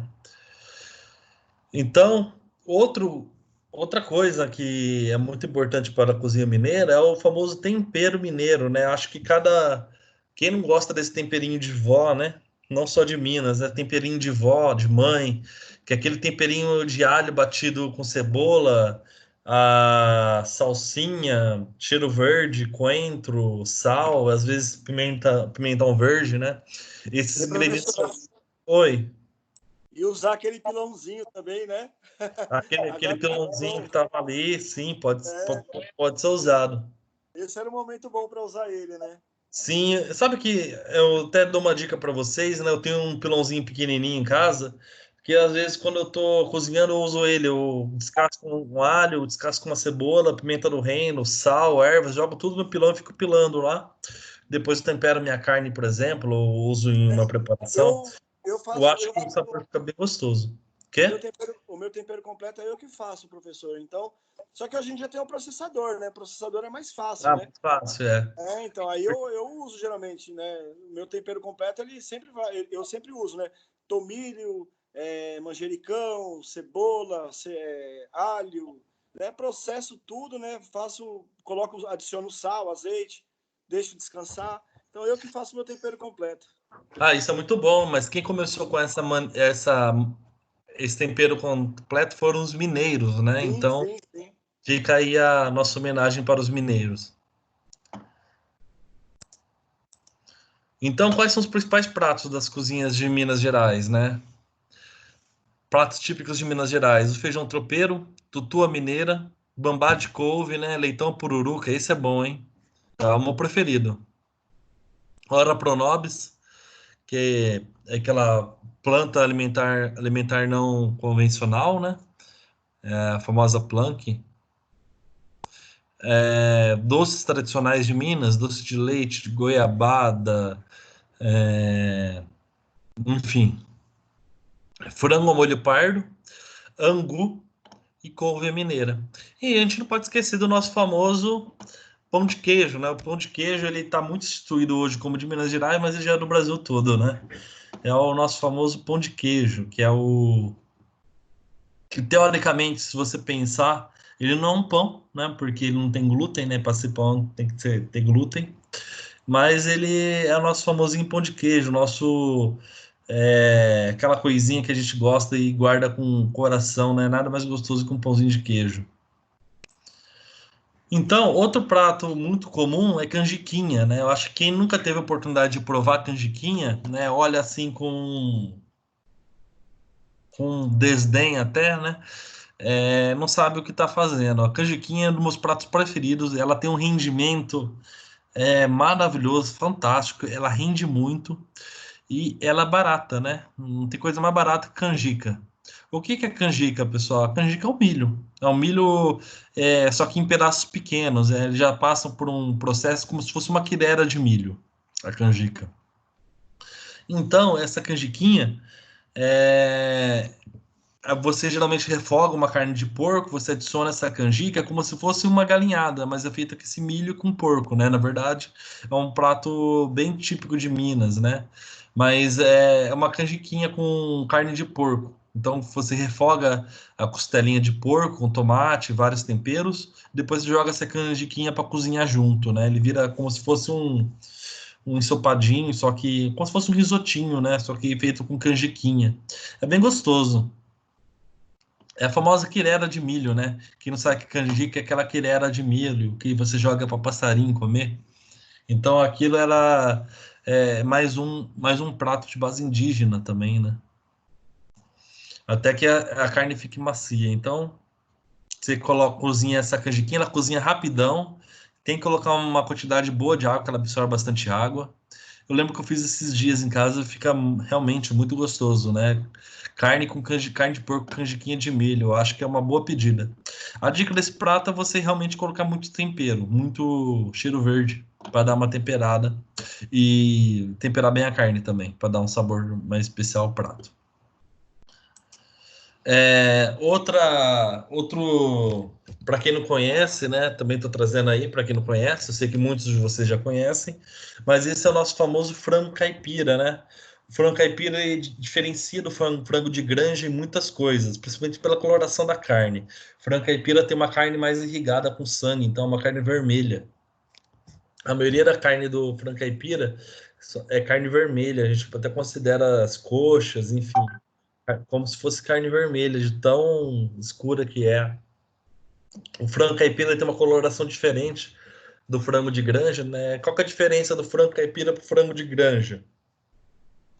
O frango caipira, ele é criado solto, né? Então ele come insetos, ele pasta, ele come milho, ele come todas as coisas que um animal que vive solto come. E o frango de granja ele é preso, cheio de hormônio, cheio de ração, enfim. Então, por isso que o frango caipira tem toda essa coloração da carne diferente, né? E, obviamente, a espécie da galinha é diferente, né? A galinha caipira é uma galinha colorida, é uma galinha mais bonita, né? O frango de granja é aquele frango branco, pálido, enfim. Então, olha a cor da pele, né? Uma pele mais amarelada, né? A cor daqui do pescoço dele. Aqui são os miúdos, aqui é o fígado, né? Então, aqui é o nosso famoso frango caipira, para quem não conhece. E um dos pratos mais típicos de Minas Gerais é o famoso frango com quiabo, né? Esse frango com quiabo eles fazem com molho, né? E esse frango com quiabo, ele é cozido é um frango cozido com quiabo. O que acontece com o frango com quiabo? Ele é servido junto com angu, com angu mesmo, né? Qual que é o nome? Polenta, né? Uma polentinha. Então, esse também é um prato típico de Minas, né? Outro prato típico de Minas é a bambá de couve, né? Que é uma sopa como se fosse uma sopa de fubá, né? Com couve aqui no meio e linguicinha. Então você frita a linguicinha, depois você faz a sopa e por último adiciona a couve rasgada, também é muito gostoso, muito saboroso, né? Pode ver que aqui em Minas tem muitos pratos à base de angu, né? De milho, então aqui, ó, a canjiquinha à base de milho, o frango com quiabo, né? Geralmente ele é servido com angu, que é a nossa polenta, né? Vamos dizer assim. e a bamba de couve também com milho. Então, tem muito essa base do milho, tá bom? Outra coisa muito famosa em Minas, pessoal, são as quitandas de Minas. O que são quitandas de Minas? São os doces, né? São como eles falam doce mineiro, biscoito mineiro, aqueles biscoitinhos petit four, enfim, que as pessoas têm o costume de fazer muito em Minas e comer. Então, aquela diversidade de pães, bolos, biscoitos, né? Quitutes, é chamada de quitandas, ok? Só para ver o número de pessoas que tem aqui na aula, que eu tenho que passar para o Felipe. Tá, então aqui são as famosas quitandas, né? Então na quitanda tem a broinha de fubá, que é muito famoso, o pão de queijo também é muito famoso, né? A rosquinha de pinga também é muito famoso, os pães diversos, né? Bolo de fubá, bolo de mandioca também, enfim. Toda aquela diversidade que a gente sabe que a cozinha mineira tem e é muito gostoso, né? Biscoitinhos de nata, biscoitinhos de manteiga, esses biscoitinhos de vó mesmo, que a gente sabe que lá em Minas é típico de Minas. Em São Paulo tem muitos lugares que vendem esse biscoitinho.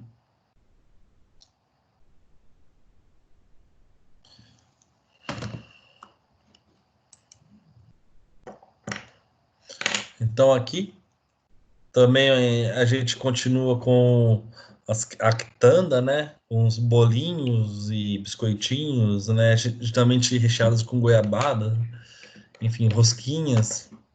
Aquela tentação que a gente sabe que é, né? Aquela tentação. Então, assim, pessoal, passar Minas, então, agora nós vamos partir para o Rio de Janeiro, né? Já estamos finalizando nossa aula, que Rio de Janeiro e Espírito Santo é mais curto.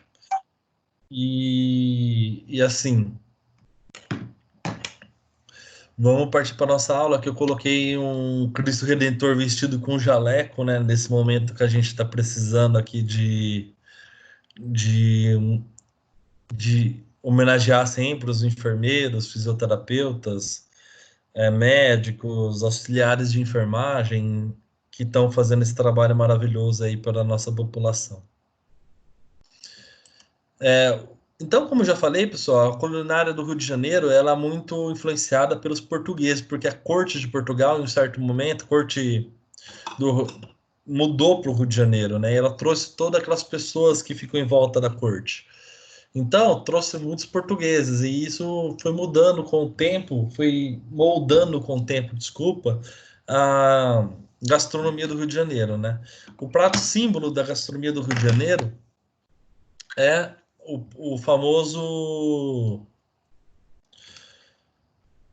feijoada com caipirinha, né?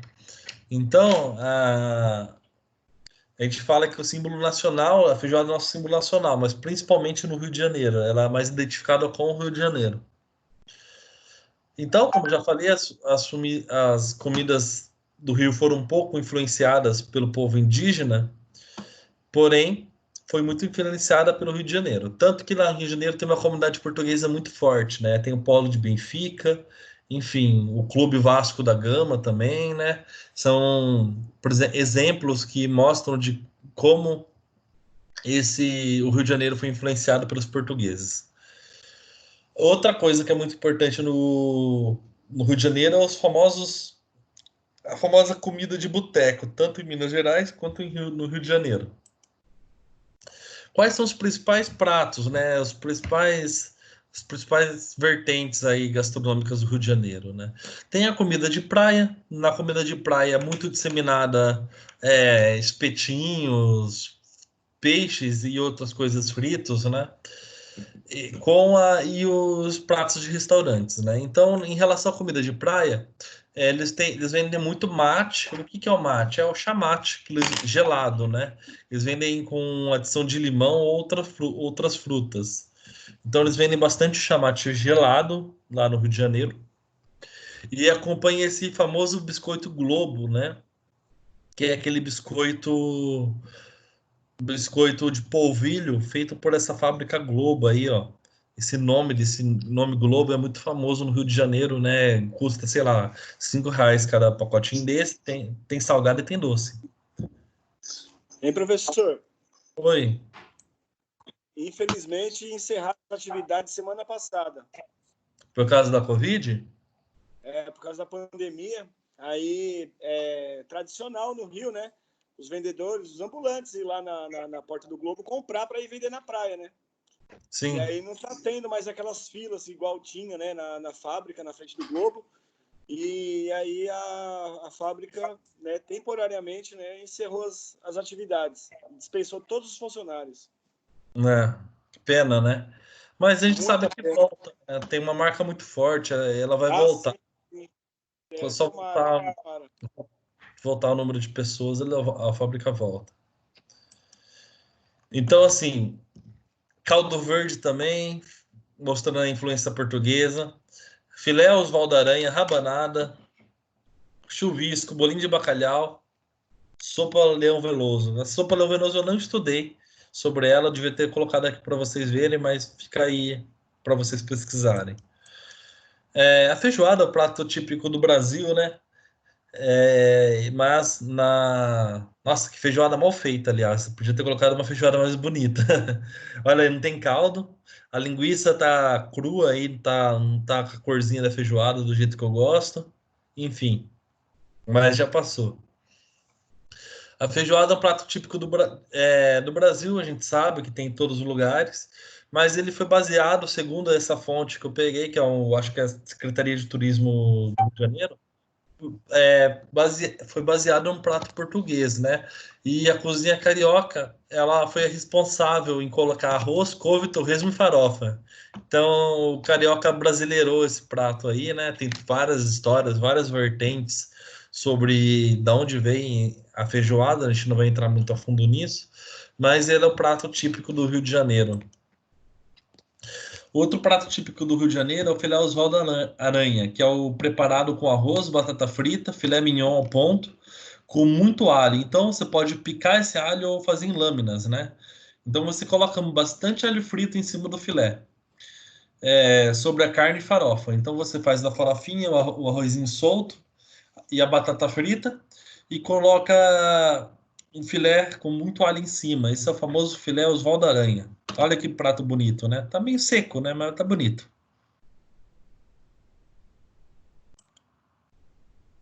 Parece ser apetitoso. E foi isso, pessoal. Esse foi a parte do Rio de Janeiro, né? Eu não quis entrar muito em caipirinha, enfim, mas porque vocês vão ver na aula de sala e bar, aula de bares e drinks. Mas a caipirinha também é muito típico. Lógico, o Rio de Janeiro também tem aquela parte, por ter bastante litoral, ter a característica do litoral dele, enfim, ter a característica de peixes, frutos do mar também. Uma coisa que eu acho muito legal do Rio de Janeiro é o espetinho. O espetinho é bem difundido lá, bem rústico o jeito que ele é feito. Alguns lanches também são bem difundidos no Rio de Janeiro. O que mais tem bastante no Rio de Janeiro?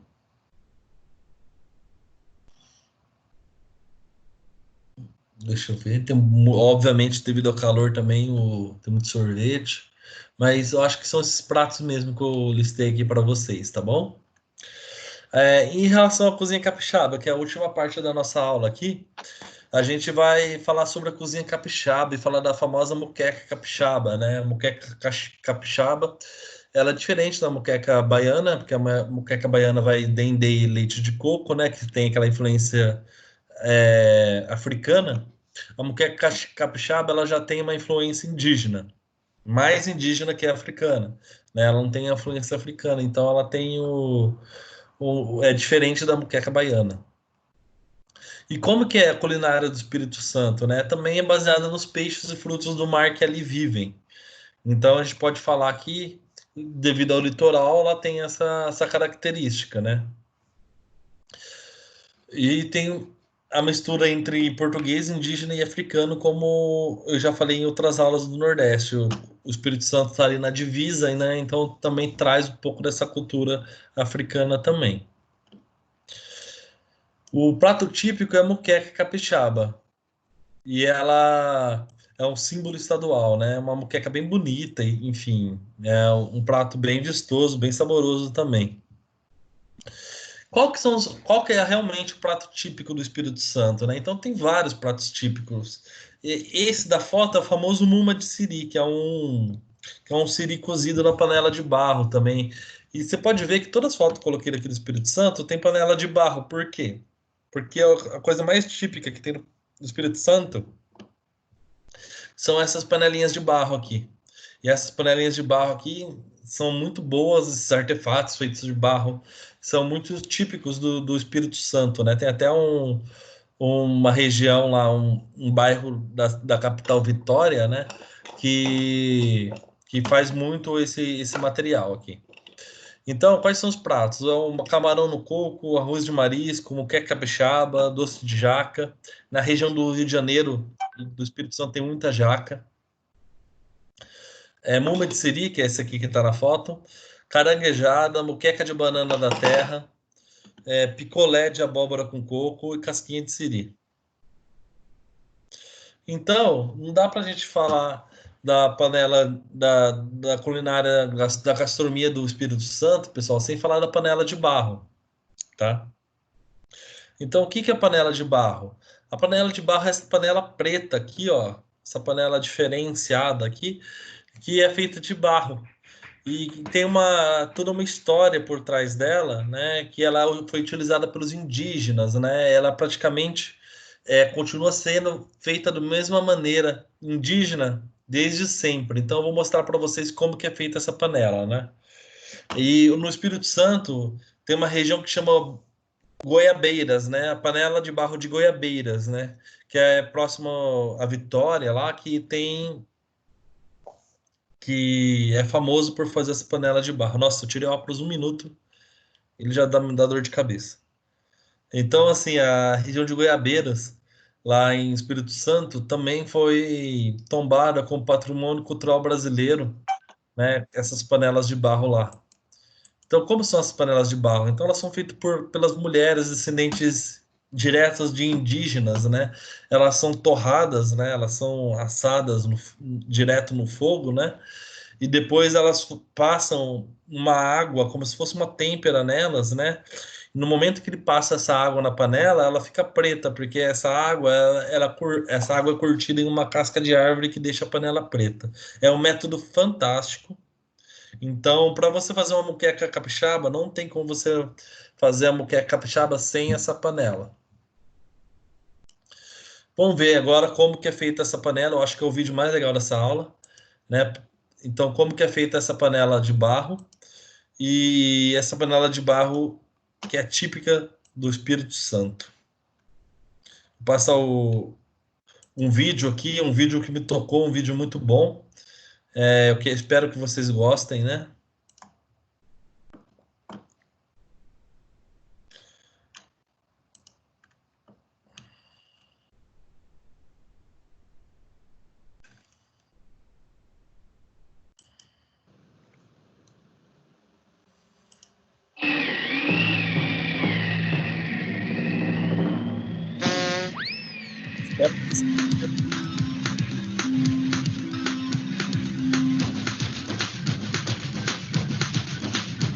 A culinária capixaba é uma das mais tradicionais do Brasil, porque mistura a cultura indígena, negra e portuguesa. Aqui no bairro de Goiabeiras, em Vitória, existe a Associação das Paneleiras, que mantém a tradição de 400 anos fazendo panela de barro.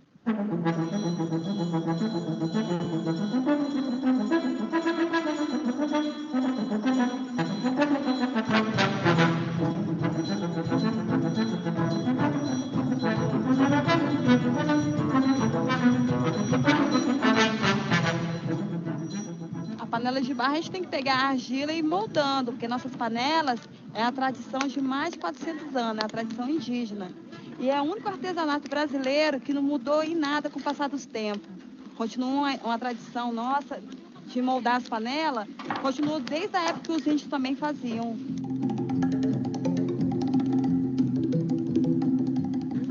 Como a tradição indígena, esse barro era tirado nesse bairro.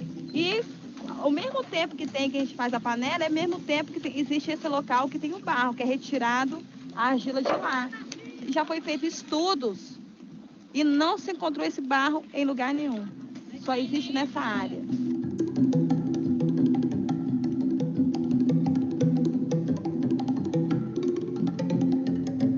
A panela, para começar, você monta a bolinha de barro, como você estava fazendo ali, né? Você monta, puxa com a cuia. A cuia é o quê?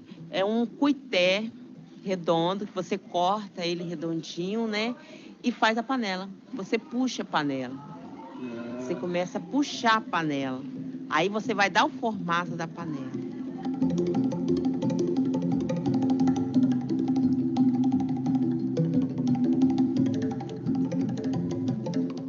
O segredo é a boa vontade de aprender, né? A boa vontade, que depois que aprende, a pessoa não esquece, nunca mais esquece, né? Vai fazendo. Porque eu tenho 63 anos, a minha mãe tem 95 anos, desde menininha que a gente faz panela, a gente nunca esqueceu de fazer, né? Quer dizer que não tem segredo, é só a pessoa ter vontade de aprender a fazer.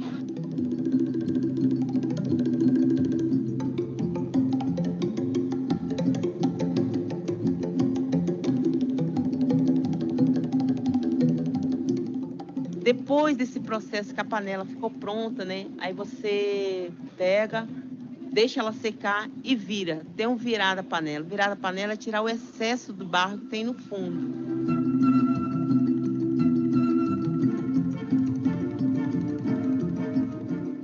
Mexer com barro é trabalhar na nossa arte, na nossa cultura e também nós fazer uma terapia. É uma terapia maravilhosa. Você está com alguma dificuldade, algum problema em casa, de enfermidade, você começa a trabalhar, você esquece tudo. Botar a mão no barro é gostoso. É tão gostoso como botar o pé na areia, né? É tão gostoso botar o pé na areia e caminhar descalço. Assim é fazer panela de barro. Não tem ciência, não. De que a gente não faz, a gente sente falta.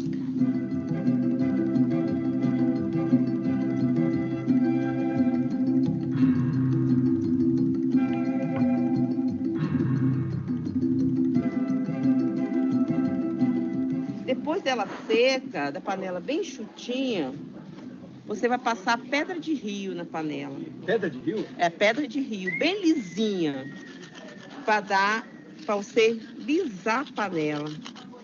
Você lisa a panela. Você lisa. Depois que a panela estiver boa, depois de lisar, é que ela vai para a fogueira. Vai para o processo final.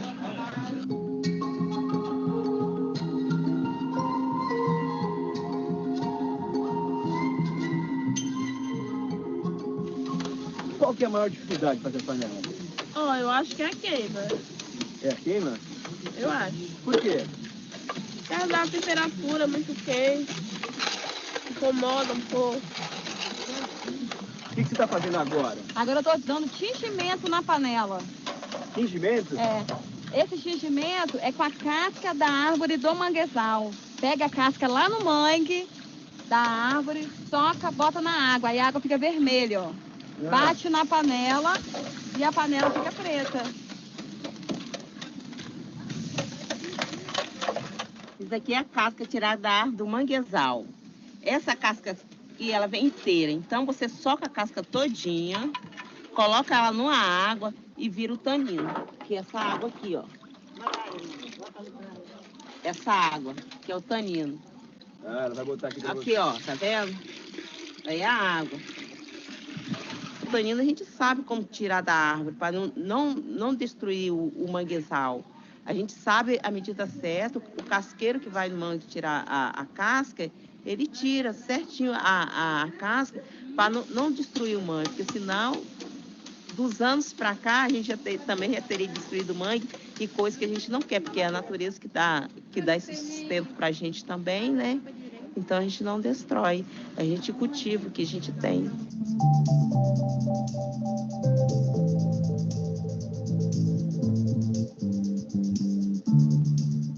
Eu tenho 19 anos que eu faço, mas eu Eu ajudava a mamãe a lisar. Depois que eu fui aprender, depois que eu fui ter filhos, é que eu fui aprender a fazer panela, porque eu não aceitava fazer nada. Eu achava que não dava nada. Hoje em dia que tem a divulgação, né?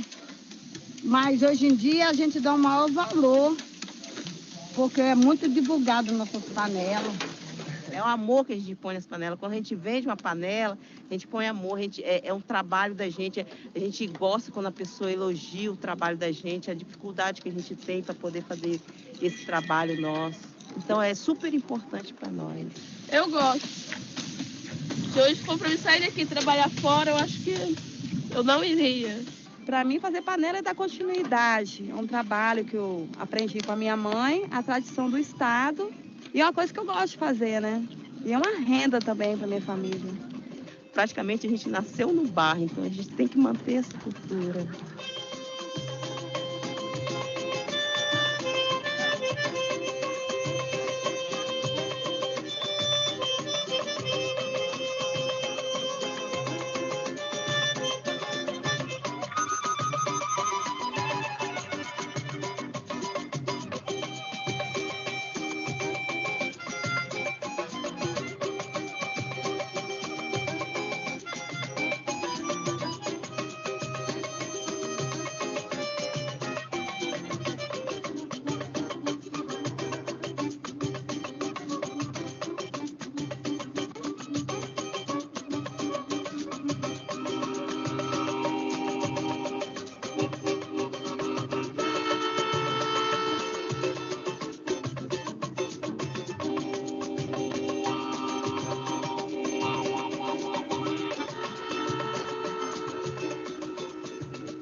E aí, pessoal, o que vocês acharam do vídeo?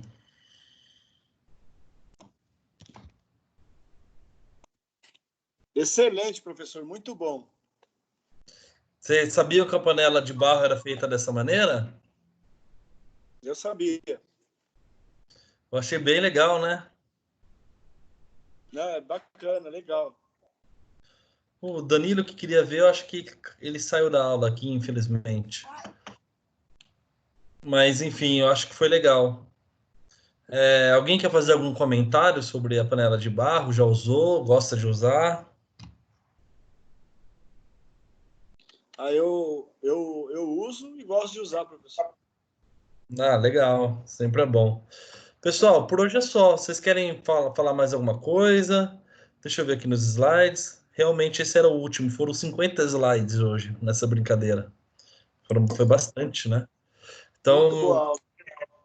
Obrigado a vocês que nos motivam aí nesse tempo difícil de fazer uma aula com dedicação para vocês aí, galera. Espero que vocês tenham gostado. Eu tentei fazer uma aula mais legal do que as outras. Tamo aí. Bom final de semana aí, ó. E aí, Júnior? Professor. Beleza? Eita. É isso. Bacana aula, viu? Muito boa mesmo. Pô, que bom. Oi, Juninho. Oi, eu falando boa noite. Tchau, gente. Bom final de semana para vocês. Tchau, pessoal. Pessoal, então lembrando que eu vou deixar lá um trabalho. Amanhã de manhã eu coloco ele lá para vocês no Ava e vocês respondem para mim, por favor, tá bom? Beleza, tchau. Obrigada, foi ótimo. Obrigada aí por tudo. Tchau. Até mais. Tchau, tchau. Tchau, Pro. Bom final de semana. Tchau, Juninho. Tchau, Juninho. Agora é minha vez de também beber uma cervejinha que nem ele tá fazendo. Tchau, tchau.